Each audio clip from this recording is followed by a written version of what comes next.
मेरा नाम पंकज शर्मा है और मैं आज आपको इडियम्स एंड फ्रेजेस कवर करवाने वाला हूँ, बताने वाला हूँ। और मेरा जो बताने का तरीका है काफ़ी, मैं मानता हूँ कि मेरे तरीके से तो काफ़ी अच्छे तरीके से मैं आपको नरेट करके बता पाऊँ और हर एक मोस्टली मैं आपको इडियम एंड फ्रेजेस की मोस्टली की स्टोरी बता पाऊँ कि इनका ओरिजिनेट कहाँ से हुआ, ये कैसे बनी और कैसे कहाँ से आई। तो मैं स्टार्ट करता हूँ। हमारी जो पहली इडियम है उसमें है the alpha and the omega. बच्चे ये इडियम यहाँ से शुरू हुई। आपने कभी बाइबल पढ़ी हो या फिर ग्रीक मैथोलॉजी से ये idiom I, alpha and omega. इसका मतलब होता है शुरू से अंत तक, बिगिनिंग एंड द एंड। यहाँ से इडियम बनती है क्या, अल्फ़ा एंड द ओमेगा। किसी भी आप रिलीजियस बुक को उठा कर देख लेना, हर एक में ये मिला पाएगा। जैसे हमारी भागवत गीता, उसमें मिला, हमको मिलेगा कि मैं, कृष्ण भगवान कहते हैं कि मैं ही आदि हूँ, मैं ही अनादि, मतलब मैं ही अंत हूँ, मैं ही शुरुआत हूँ। ये वही है alpha and omega. Next idiom की तरफ हम बढ़ते हैं। पुल ए फास्ट वन। ये इडियम का ओरिजिनेट काफ़ी अच्छा है और हम डेली लाइफ में भी देखते हैं। पुल ए फास्ट वन होता है बच्चे, जब आपने कभी मैजिशियंस का खेल देखा है, जादूगर का। जादूगर की मतलब जब पत्ते को एकदम है ना, हाथ में पत्ते होते कितनी स्पीड से, मतलब आंखों का धोखा, आंखों का धोखा, ये वही तो है पुल ए फास्ट वन। मतलब आपको आपके सामने से ऐसे पुल कर देगा कि आपको लगेगा कि नहीं यार क्या जादू होगा, लेकिन जादू नहीं होता, सिर्फ आंखों का धोखा होता है आपका। फीदर वंस ऑन्स नेस्ट, मतलब अपना ही घोंसला भरना भैया। मतलब यहाँ पे ये जो जिसने भी इडियम बनाई थी उसका मतलब है कि जैसे चिड़िया देखी होगी आपने, घोंसला की बाहर से लाती है कोई चीज़ और अपना घोंसला बनाती है, हर चीज़ अपने घोंसले में रख देती है, किसी और की वस्तु भी उठा के अपने घोंसले में रख लेती है। इसका मतलब कि आप रिश्वत ले रहे हो किसी से। इसमें मतलब क्या कहना चाहता राइटर कि आप रिश्वत ले रहे हो, ये उस सेंस में दर्शाया गया है। फीदर वंस ऑन्स नेस्ट, ये पुल फास्ट वन हो चुका है हमारा, फीदर वन नेस्ट हो चुका है। Donkey's year. ये भाई बहुत अच्छी इसकी कहानी है मेरे पास, बट ये कैसे बनी ये मैं आपको बता देता हूँ। ये बनी गधे के कान से। 18 सेंचुरीज के अंदर क्या होता था कि जो गधे के कान है वो काफ़ी बड़े होते थे, काफ़ी बड़े, मतलब काफ़ी बड़े ही होते थे। लेकिन जो राइटर थे उन्होंने मतलब जो ईयर्स हैं ये ऐसे लिखा जाता था भाई, EARS लिखा जाता था। आगे लगते लगते ही जैसे टाइम बढ़ा वहाँ पे वाई भी लगाना शुरू कर दिया लोगों ने, तो ये ऐसे बन गया ईयर्स। तो भाई इससे ये इडियम बनी डोंकीज ईयर, मतलब ए लॉन्ग टाइम, मतलब ऐसे दिखाने लगे। पुट अप द स्टर्स, ये तो सबको पता भी है, जैसे हम रात को जाते वक्त अपनी दुकान बढ़ा देते हैं, ये वही है पुट अप द स्टर्स। मतलब अब डाल दिया आपने स्टर्स, अब आज आपका जितनी आपने कमाई करनी थी वो कर चुके हो आप। बियॉन्ड द पेले, मतलब होता है कि अनएक्सेप्टेबल। पेले क्या होती है, जैसे ये आपको दिखा रहा हूँ मैं, ये पेले है कि मतलब एक बाउंड्रीज उसके बाहर, मतलब उससे बाहर से, मतलब अनएक्सेप्टेबल, कि आप कोई ऐसी चीज़ करते हो जो अनएक्सेप्टेबल है, आप सहन नहीं कर सकते भाई, क्या कर रहे हो आप, अनएक्सेप्टेबल। जो आप मतलब कोई ऐसी चीज़ कर दो आप कि जो अनएक्सेप्टेबल हो, उसको बोलते हैं भाई beyond the Pele. In the blues, इसकी काफ़ी अच्छी स्टोरी है भाई। जब पुराने टाइम पे आपको पता है कि जैसे समुद्री जहाज़ होते थे, इतना तो वक्त होता नहीं था, जब वो जाते थे, सेलर्स जाते थे उनके अंदर, तो उनकी डेथ हो जाती थी। जब कप्तान मर जाता था तो वहाँ पे क्या करते थे, वो सारे झंडे उतार देते थे और ब्लू कलर का झंडा एक शिप पे डाल देते थे। इसका मतलब होता था कि हम सब दुखी हैं कि जो हमें छोड़ के गया उसके लिए। इन द ब्लूज, यहाँ से इसका ओरिजिनेट हुआ कि फीलिंग सैड बेटा। काच अटाटार, मतलब कटी प्रतिस्पर्धा होना भाई किसी चीज़ को लेके, मतलब वो एकदम कहते हैं ना कि फाइट भाई, आया मुख का धैड़ धैड़ धैड़ खत्म कर देना, ये होता है कैसा टाटर। मतलब इसका कोई ओरिजिन नहीं पता है बट इसका मीनिंग यही होता है कि मतलब एक ऐसा मतलब कर देना कि हाँ, मतलब आया उसको धैड़ धैड़, मतलब पीट देना टाइप से। इन्हें गोल्डन मीन, ये तो सबको पता है कि आप कहते हो कि हमको एक ऐसा रास्ता दे दीजिए जो गोल्डन मीन से हो के, मतलब एक अच्छा होना तो आपकी रहे, आपकी जाए ना मेरी जाए, बीच का रास्ता निकल जाए, इसको बोलते हैं गोल्डन मीन। अल्मा मीटर बेटा एक ऐसा इंस्टीट्यूट जहाँ पे आप एजुकेशन, मतलब जहाँ पे आपको एजुकेशन मिलती है, उसको बोलते हैं अल्मा मीटर। ये आपको ऐसे याद रखना पड़ेगा। कैरी आउट, ये तो सबको पता है भाई कि put something into the action, कोई चीज़ एक्शंस पे लेना, ये इसका कोई खास मतलब ओरिजिनेट तो है नहीं। मैं मोस्टली आपको बताता रहूँगा कि जिसका ओरिजिन मुझे पता है, मैं आपको उसका ओरिजिन बताता रहूँगा। ऑन क्लाउड 9, मतलब आप कहते हैं ना बस छठे आसमान पे होना, मतलब ऑन क्लाउड नाइन, मतलब छठे आसमान पर, कि एक मतलब बंदा है उसको बहुत ज़्यादा खुशी हो रही है। Sail in the same boat, sail in the same boat मतलब समान स्थिति में होना, कि जब भाई कहते नहीं भाई मेरे पास 200 रुपये दे दे, भाई मैं कैसे दे दूँ, मेरे पास खुद के पास ही 200 रुपये पड़े हैं, मतलब मैं भी तेरी जैसी कंडीशंस में हूँ। Sail in the same boat, इसमें राइटर ने सेम बोट मतलब हम एक सी नाव में सफ़र कर रहे हैं भाई, जैसे जिस कंडीशन से तू गुजर रहा है उसी कंडीशन से मैं गुजर रहा हूँ। Sorry guys. डॉग ब्रेकफास्ट, आप कुत्तों को आप कभी रोटी डाल के देखो, आपको पता लगे, अरे भाव भाव ना, कुत्ते ऐसे काटते हैं तो एक दूसरे को मतलब नोच खा डालते हैं। डॉग ब्रेकफास्ट से राइटर ऐसे दर्शाना चाहता है कि कोई ऐसी चीज़ मतलब जिसको बहुत ज़्यादा मतलब घटिया तरीके से तबाह कर दे कोई।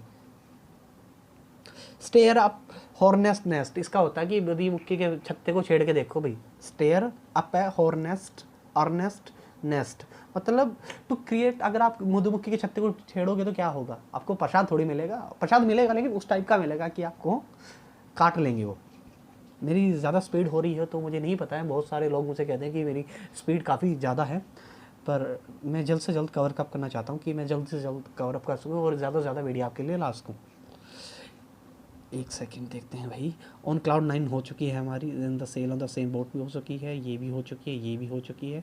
एक क्लोज शेव मतलब बाल बाल बचना, शेव किया ना आपने, शेव, अरे वैसे मैं ये वो शेव नहीं है लेकिन मतलब बता रहा हूँ कि शेव जैसे आप शेव करते हो ऐसा रिलेट कर लो कि आप शेव बनाते हो तो मतलब ब्लेड आपके बिल्कुल गाँव से कितना बच के जाता है। क्लोज शेव मतलब बाल बाल बचना भैया, ये तो सबको बता भाई।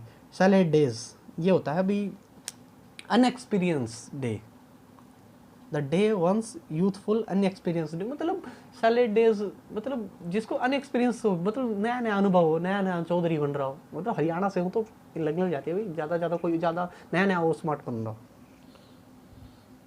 On the same page, on the same page होता है कि जैसे हम क्लास में बैठे हैं तो सर भी कहता है ना सभी एक पेज पे आ जाओ, ऑन द सेम पेज, यानी कि सब एक जगह पर सिमिलर वे में आ जाना, मतलब सबकी थिंकिंग एक जगह पे आके मतलब सिमिलर हो जाना।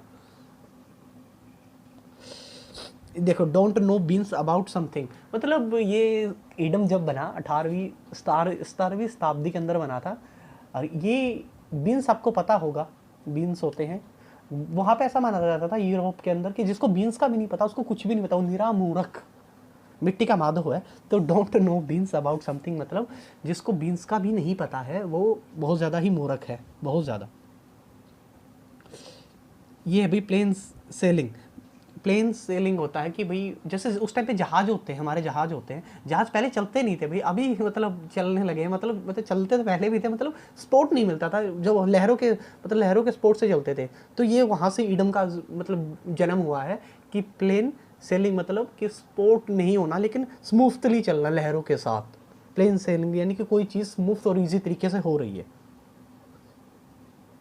ए बोल्ट फ्रॉम द ब्लू, मतलब भाई आपको पता होगा कि कंप्लीटली सरप्राइज हो जाना। ए बोल्ट फ्रॉम द ब्लू मतलब अचानक ही, ऐसे इसको दो तरीके से नरेट किया जाता है कि आसमान से बिजली चमक जाना, मतलब अचानक ही कोई अनएक्सेप्टेबल कोई चीज़ हमें मिल जाए, हम तभी इस इडम का यूज़ होने लगा था, ए bolt from the blue.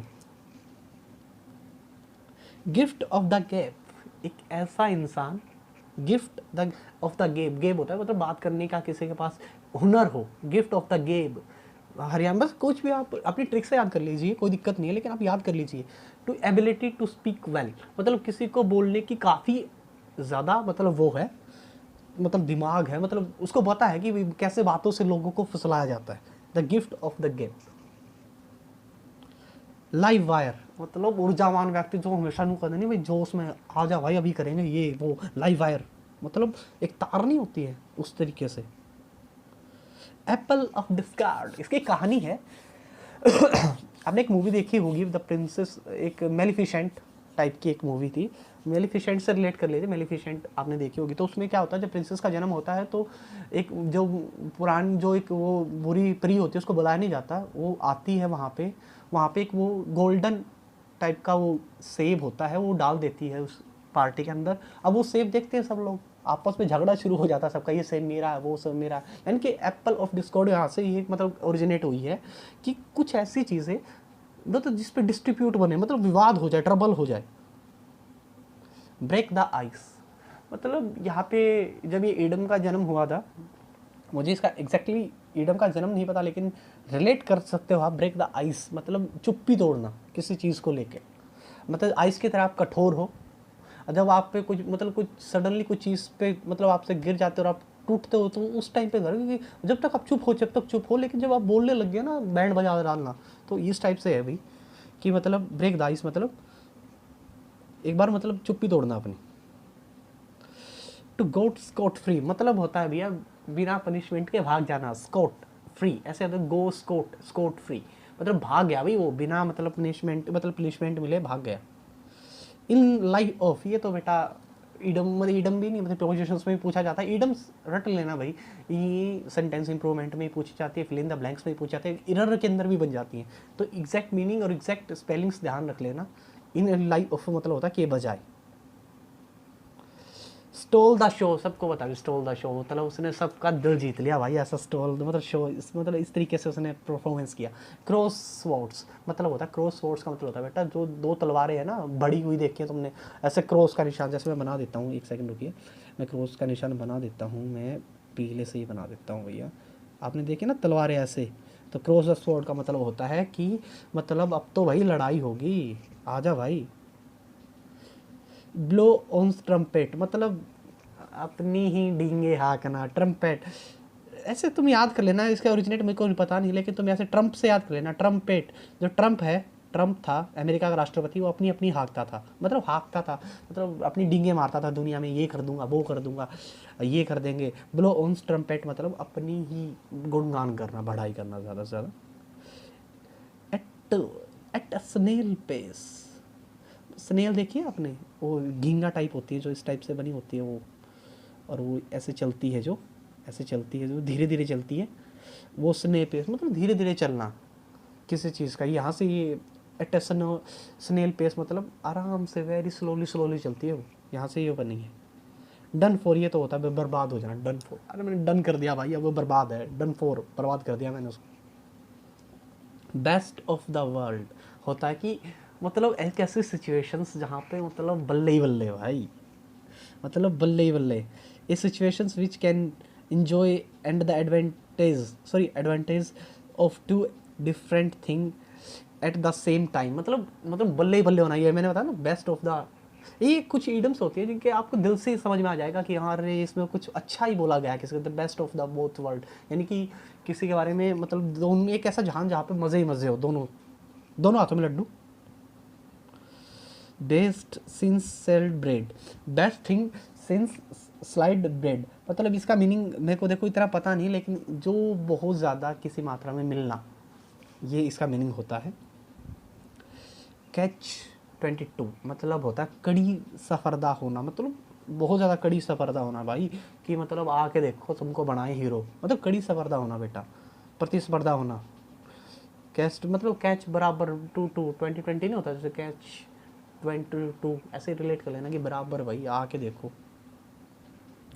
On the crux matter बेटा, क्रक्स मैटर होता है जो बहुत ज़्यादा ज़रूरी होता है, जैसे अभी चाइना का और इंडिया का अपने, जैसे अपन आपको आपको पता भी कोविड को लेके मतलब ऑक्सीजन को लेके कितनी महामारी हुई है, स्टेट आपस में ही झगड़ रहे हैं, तो ये टाइम है द क्रक्स ऑफ मैटर की, मतलब ये बहुत ज़्यादा ज़रूरी वक्त है कि हम एक दूसरे की समझें, एक दूसरे की सोचें, ये सच में ये वक्त है।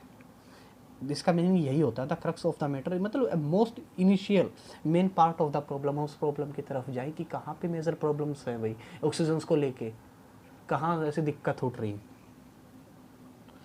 बुल इन चाइना शॉप, ये तो सबको पता है, बुल इन चाइना शॉप होता है कि अब वैसे भी देख लो कि मतलब चाइना में कितनी पॉपुलेशन है, अगर मान के चलो अगर शॉप है कुछ चाइना की छोटी छोटी शॉप होती है वो चाउमिंग वाउमिंग, अगर उसमें कोई बुल सांड भाई अपना घुस जाए तो तबाह ना कर देगा, तो वो यही से कर लो भाई।